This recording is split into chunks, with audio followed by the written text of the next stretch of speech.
want us to discuss about the eldest daughter syndrome and yes, and how much it costs to be burnout. At my late 20s, I'm still there, but it did really affect me. Before I came to know it was the eldest daughter syndrome. So maybe you're familiar with this term, and me being the eldest daughter, I am so able to. It's such a relatable topic from personal experience, and yeah, and all the eldest daughters around. Comment if I've missed out on anything. As also people that are new I welcome you to just learn about this term. So what is the eldest daughter syndrome? The eldest daughter syndrome, as it says, it's the eldest daughter who undergoes challenges, especially in families with traditional or patriarchal values.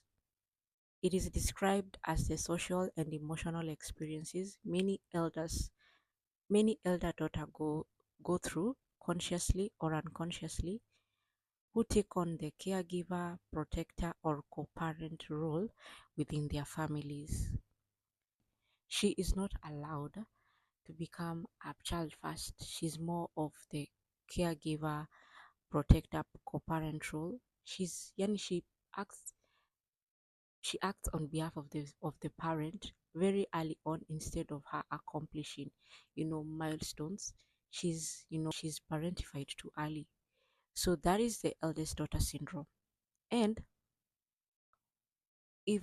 what are the signs that tell us that you've undergone the eldest daughter syndrome? So one among the signs is increased responsibilities early on. You're often given more responsibilities such as helping the siblings or being a mediator in if the family is having wrangles.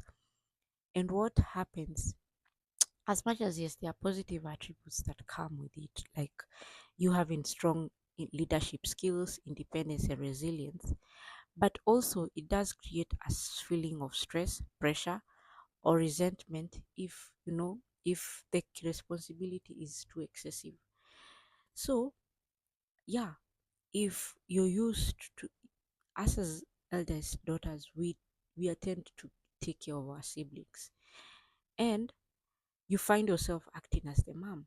I remember even when I would go to college, I remember there's this time whereby me, since I was so used to actually being, the caretaker of my other siblings, there's I would find myself arguing with people over food, like in my college years. I'm like, we are not eating any other food if we haven't finished this. And you can imagine I'm in college telling of my college mates that we need to finish this food. I knew responsibility early on. I knew that this is how it goes down. But now as you grow older, you get resentful because you didn't become a child. You tend to be stressed and pressured all the time because life itself is you're going through a new milestone. You're still being amounted. There's still many other responsibilities amounted on your back, and you end up being resentful because you're never a child first. To their own eyes, they see you as the second parent. Okay. The other thing is high. This is point number two. It is high expectation and pressure to succeed. Parents may have a higher expectation, pushing them to set a positive example. This can lead to perfectionism and self imposed pressure to achieve.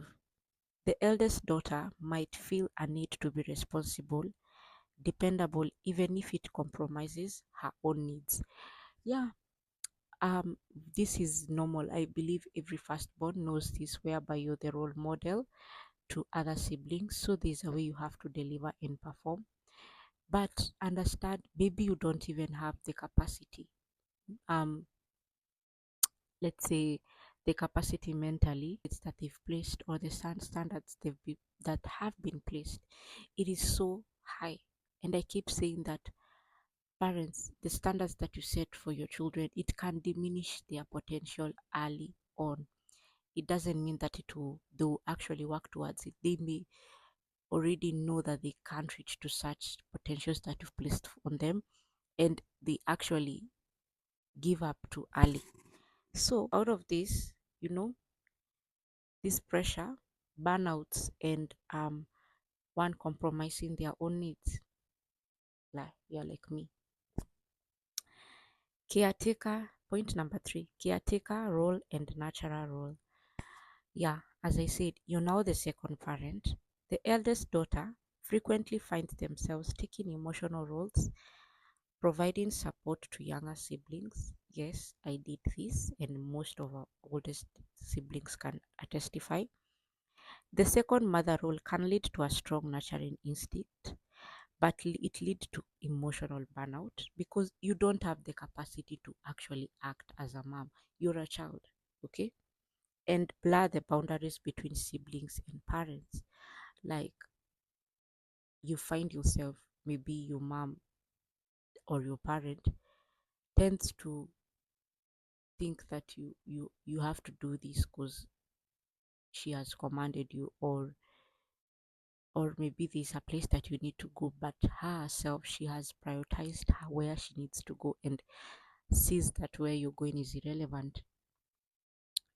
Boundaries will be blur because I'm not a parent. I also want to be nurtured and taken care of. Okay. So you find I remember even I used to argue with my mom, like the way she would, you know, put so much pressure on me, but on my brother nothing. But until I had to set boundaries of like, no, if you're going to tell me this, also tell my brother. So understand boundaries will be blur, and also um burnout because you're not a child, you're not a parent, you're a child first. You don't have the mental fortitude, or you don't even know emotionally how to handle when your sibling, like the roles that you're taking of taking care of your siblings, you haven't fully developed to have such roles and responsibilities. Okay. The other thing is difficulty setting boundaries. Us as eldest daughters grow up feeling responsible for others. Mhm. She may have difficulty prioritizing her own needs and setting boundaries. Mhm. So, out of these, patterns of people pleasing, overcommitting, and difficulty to say no are brought up. Yeah, because you had to appease your parents, you had to take responsibilities, you had to act as the adult, and now you've grown up as an adult who is also taking up those um mechan- following up orders and duties as stated, by you being a people pleaser, by you overcommitting and always having difficulty in saying no. And you understand these are habits that will not only attract toxic people, but you will be depleted, resentful, and run completely dry because you actually self care. It is always having the courage to say no. Yeah. So yeah, out of this upbringing, these are the habits that us as eldest daughters have. The other thing is developing a strong empathy. Constantly, elder daughters look out for the needs of others and can heighten their empathy, which can be beneficial in personal and professional relationships. That I agree. But also, you have to understand this child grew up attuned to other people's needs. Those were the positive attributes. Let me go to the negative attributes, okay? Me being an eldest daughter, yes, I have a strong empathy for other people, but trust you me, I've come to know in this world that, people do take advantage and people don't care about your feelings. So it is mutual for me. It will always be mutual. Not that if you show me that you don't care, I won't care, but I will limit your access to me. I will limit by your access to me. If you don't want to care about yourself, I'll, as much as I may see it, if you want to discuss it, I will be open for the discussion, but it ends there. I don't over push, I don't over reach out, I don't. Because the sad thing about us having a strong empathy, it's because we are always attuned to other people's needs, but not to our own needs. So, first of all, I'm attuned to my own needs. If I feel that someone is taking me for granted, my empathy ends there. Or me overreaching, or me, yes. That is what us as eldest daughters have to do. You stop need you come first. You come first. Your child even comes second, but you come first. Your partner comes second and you come first. If you're feeling burnt out and you're feeling like you're tired, go rest. If you're feeling like um someone is wasting their life and they've decided that as their cause, let it be. As much as you want to help every other person, but understand I also have my own life to live. I'm the one who's working hard. I'm the one who's going on Nini shifts. I'm the one who's taking the initiative to becoming better. If the other person doesn't want to, let her be.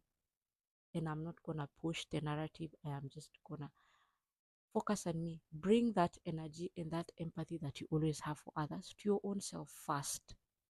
People will manipulate you and use you, and you'll waste your years giving out to people that haven't earned or don't deserve. Okay, this even comes to my second point. Now, my sixth point: resentment and burnout. Over time, carrying responsibilities can lead to resentment towards parents, siblings, especially if the eldest daughter feels unappreciated or taken for granted. And who will appreciate you if you don't appreciate yourself? Christ Jesus, we didn't even appreciate him, and yet he came and healed and took our sins and was the best. But still, people did take advantage of him. So I keep saying, pour your cup first. Pour your cup first. You fill you first, and out of that it will radiate. And out of that, you pouring your cup first, you will have boundaries on who the lines you don't cross here. Because giving, you run completely dry. Most of us as women, I know a firstborn when I see one, of how depleted, how malnourished, how sad she is, because she's been taking other people's lives like it's her own, and yet hers, she has left it dry. And you have to understand, as a this Barbara the builder, it is like women. It's not like it is women who mostly are eldest daughters, because even marry a man that you know very well you're pushing around, because you're still taking that nurturing role and caretaking role to your own household, and now you're running out dry. You're always resentful because you don't have time for yourself. Yes, if you don't have time for yourself, you'll be resentful towards people who prioritize themselves, who take care of themselves. Yes, you will. And you'll always be burnt out. And is that the way you want to live? And trust me, when you die, life will move on, and people won't even embrace the things that you did for them. You'll be miserable. You can't take care of yourself. You can't take care of your needs. You are there above for everyone else, but no one is coming even to you, even quarter way. Prioritize yourself. It is a commandment. Love thy neighbor as you love yourself. I end it there. You struggle with identity. Many eldest daughters, the last point now, you struggle with identity. Many eldest daughters feel that their identity is tied in the role of the family. This was me, okay, which makes it tied, which makes it tied to establish a strong sense of self.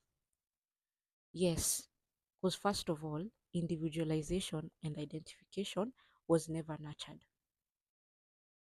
When I tell you, when I was in my late 20s, and then I was lost.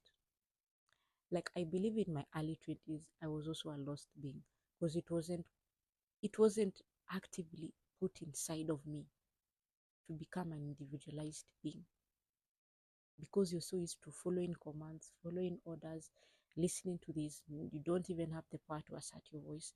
You don't even have the power to even know what you want, because you've taken roles, as in you've not even a child. You're not even allowed to accomplish your milestones because you've taken these parenting roles. And the sense of self, where will it be brought up? Where? Where will you know your passions? Where will you know what is it that you like? Because your boundaries are even always crass, lini cut through, you always find ways to cut your boundaries. No one listens. Yes, the sense of self and identity will never be pushed. And I believe, like for me, the biggest mistake that I did is that I had my child too early without even knowing my sense of self. And if you're here, you being the eldest daughter, first know who you are. First know who you are. And how will you do that? Take some time to live by yourself. Be active in listening to such things like this, um, such programs like mine, and also other people. Invest in books that will help you in your growing journey. Yes. And if you did, like, if for me, like how I ended up being pregnant early on, I still took the initiative. I've decided that I will not, commit myself to someone because I don't know what I like. I don't know who I am. I'm taking that journey to know yourself. Understand the greatest journey in life it is to know yourself before anyone can come in your circle, in your life, in yourself. Okay? Yes. So this sense of self, it is your work. No one will do it for you. It is your work. Yes, I end it at that. And how do we cope now? And how have I coped knowing that I've gone through all this and I even have a child? How have I coped? First of all, I learned about boundaries. Yes, it is okay if you can't meet boundaries. I don't care. I don't care. I keep saying boundaries are self-preservation. Out here, people are narcissists. I'm not being a sadist, but out here, people take advantage of you and me and the kind of um, coping mechanisms that you have to their own benefit and leave you dry and resentful. So, boundaries are self preservation. I don't allow this. If you like, I speak, and at times you don't even have to speak. You just be silent and walk your way and walk and run. They didn't meet it. It's okay. We don't have to have this conversation again. We'll keep our engagements strictly professional. Yes. How to cope, number two, challenge perfectionism. Let go of these unrealistic standards. I keep saying, if the same person is like, if your parent is the one that is bringing these unrealistic standards, what kind of life does he or she have for you to place such standards? Has he or she set the bar? And also, even if this parent has set the bar, understand this is your life.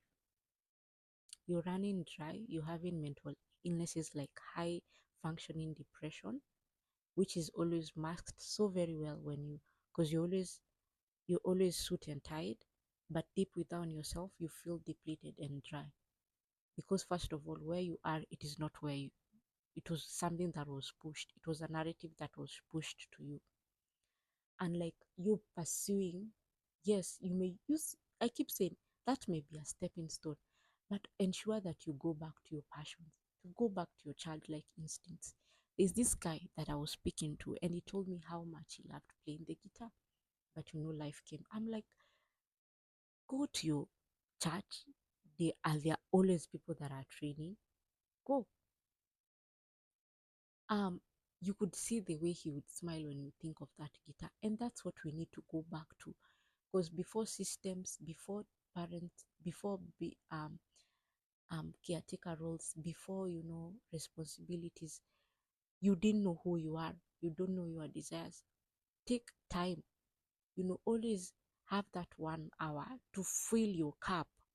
You don't need like a whole hour. The whole hour, yes, we understand it's going to work, but fill your cup. Some of you don't even have a social life besides working, and yes, you will be miserable. You'll be miserable. Okay, this is another point. But going back to my point of perfectionism is an illusion. Life is full of mishaps and challenges and mistakes, and those mistakes are opportunities or they are windows for us to learn. Okay, so you'll be less stressed, you'll have less anxiety if you stop having this perfectionism standard set by your parents. And what do? Move to a new place, move to a new country, move, go away. But once you go away, always find time for you, because you can go away and still follow in the same routine. Go away and find time for you. That's how you challenge it. And go after it. Maybe you want to be a content creator like the way I'm starting. I'll go after it. At least I have something out of me. It's not out of pressures, it's not out of society, it's out of me. That is how. Okay. The other thing is self-care. As I said, you prioritize your own needs. Us as eldest daughters, we were never taught on how to prioritize our own needs. We are caregivers, we are naturals, meaning that we give out and we live. We were never taught on how we come first. Now, take the initiative to take care of yourself. Take days off. Always make yourself looking clean. Invest in yourself. Yes, invest in yourself. Um, Boundaries, like learn about self-care. Okay, and I keep saying self-care is rooted in boundaries. So learn about self-care. It will help you a lot. The fourth point, communicate needs to your family. I do. My mom will never learn about this thing, and we know us as millennials, and you know how baby boomers are hard and rigid, and they will never embrace this thing of how do you take yourself, how why do you assert your voice. They see it as dishonor. Okay, that chicken. You should just allow me to finish this YouTube. They see it as being dishonorable. You asserting your voice and speaking out. But at the end of the day, it is my life. Like, I am tired. When I tell you I am tired, I am tired. I assert my voice. I communicate effectively. Trust me. With respect. And it will hurt your feelings. But I communicate. Some of these parents are even calling you like so entitled to even your salary. Like, when did it reach to there? They should be the ones who are taking care of their own. Sorry. They should be. See, a certain percentage goes to this. A certain percentage. But after that, the rest is for me. Because guess what? Life is not wholesome. That's the sad thing. As much as, yes, you're doing the right thing, but life is not waiting for anyone. So time will run by, years will go by, and you'll look back. And what did you do for you? Nothing. I didn't say you don't help them, but help them with boundaries. Humans tick. We are animalistic by nature. Always remember that. It may be your parent, it may be you. Our instinctiveness is we are animalistic. We want to tick. That is where there is rules, that is where there is laws, that is why even there is commandments, because ideally humans are selfish. So I understand maybe you're trying to help your siblings, but have something for you. And it had better be the bigger share. Because guess what? Time is not halting by. Time is not. And guess they are not your children. I say it with grace. They are not your children. Some of you are even taking drugs, alcohols. They are sad. They have burnouts. And when you check the root cause, it is not your children. It is not your responsibility. It is not you. They decided to have those children. What was the plan? And they knew very well they don't have the capacity, but they still continued having children. I'm not saying that you let your siblings go, but it's the thing, there's a limit you have also. If your siblings can at least wait for you to boost yourself, do it. If you need to learn about finance, and you learning about finance, it means there's something that has to be set aside for it to grow, do it for you. You have one life. They'll take it. Trust me, you have one life. And the audacity they will have to come into your face and be like, kwani ulikuwa unafanya nini? Hmm? You didn't take care of yourself hizo miaka zote. The audacity. So please, as much as you're doing it out of you're a good person, but we are also taking advantage of. There's too many stories. Too many stories. Okay. And the last but not least, but I know these are not the end. And if I've missed out on other ways to cope, kindly comment, okay? Or anything that I've missed out about this topic, kindly comment. Seek support. Therapy. For those who didn't afford therapy like me, and we're hoping one day we can afford, books. I listened to a guy called Benjamin Zulu. He's the only one who opened my eyes to this whole thing of eldest daughters and everything. Therapist or any counselor or any, we have platforms. Anything. If you want to know about anything, we have platforms. Okay? Seek therapy. Find friends. Create friends. Friends who are healthy. Okay? I had to have a friend to see the dynamic of actually what I missed out. And thanks, Jocelyn. Find friends who embody what you want to be in the future. Okay? Find people, find a new community. I keep saying, like, that's why I'm saying move out. And for those who like me who are hoping we do it, yes, we go.